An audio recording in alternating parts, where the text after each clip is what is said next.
Let's go back to April 1945. The Third Reich is just crumbling. Deep beneath Berlin, inside a concrete bunker, one of the most infamous chapters in all of history is reaching its violent, chaotic end. What we're going to do is deconstruct those final, desperate moments. It was an order. You've probably heard this line, right? Or at least you've seen the scene it comes from. It's from the 2004 movie Downfall, where the actor Bruno Ganz gives this absolutely terrifying performance as Hitler, just exploding with rage on April 22nd, 1945.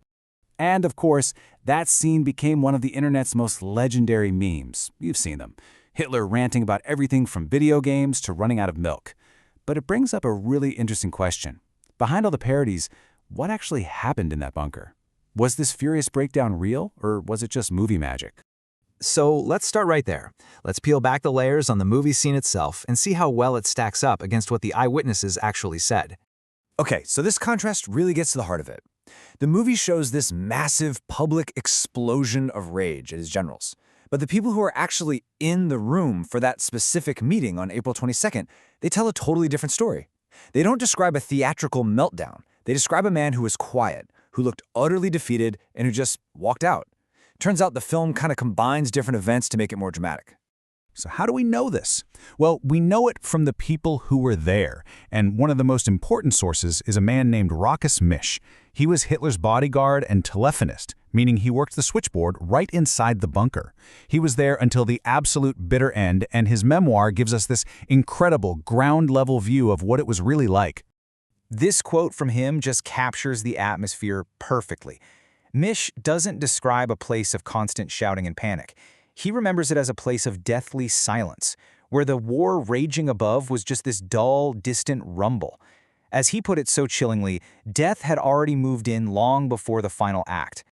So if it wasn't one big, explosive rage that day, what was the source of all this quiet despair? Well, the answer was in the grim military reality that was unfolding just a few feet above their heads.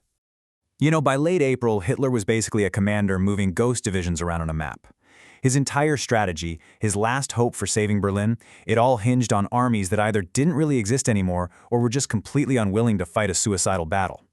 The real breaking point, the one that led to that quiet defeat, came on April 22nd. That's when Hitler learned that General Felix Steiner had flat out refused to direct order to attack. I mean, it was a fantasy command, and Steiner knew it. From that point on, Hitler pinned every last hope he had on another force, General Walter Wenck's 12th Army, to somehow sweep in and save the day. And this timeline, it just shows you how incredibly fast everything fell apart. On the 22nd, the news about Steiner hits. Just 5 days later, boom, Berlin is completely surrounded by the Red Army. Then, the very next day, the final nail in the coffin. Wenck reports his army can't get through. It's over. 2 days after that, Hitler's dead. The collapse was total and just devastatingly quick. This was one of Hitler's very last recorded questions, sent to his command on the night right before his suicide.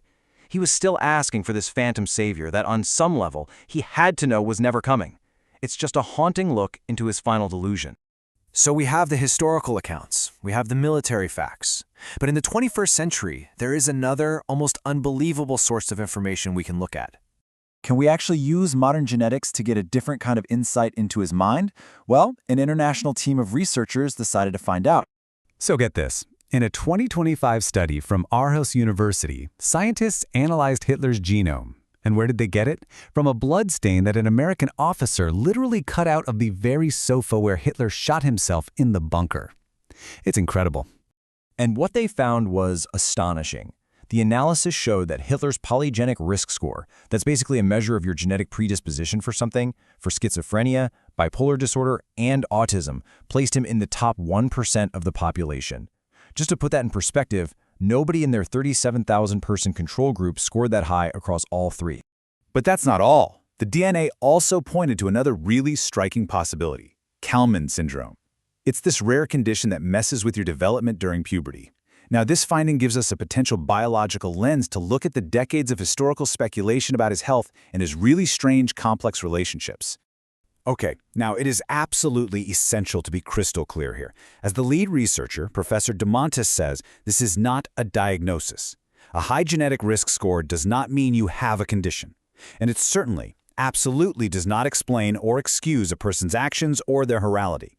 This is a piece of biological context, not a get-out-of-jail-free card.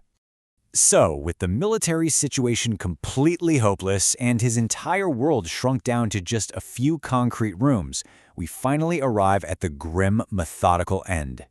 His final 48 hours played out with this strange, almost checklist-like precision.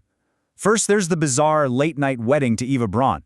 Then, after he hears what happened to Mussolini, he tests poison on his dog Blondie.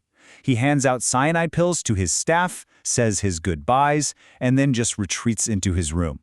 A single gunshot broke the silence, and then came the crude, fiery aftermath in the garden above. The people who went into the room found a gruesome scene. Hitler was on the sofa, covered in blood from a self-inflicted gunshot. Eva Braun was next to him. She had a revolver by her side, but she had used the cyanide capsule instead. And that attempt to cremate the bodies with gasoline? It was a total failure. The fires just weren't hot enough. Eyewitnesses later said they could still see his blackened bones hours later. Just a grotesque end for a man who saw himself as a demigod. But the journey of his remains didn't end there. The Soviets found the bodies, and for years, they secretly buried and reburied them.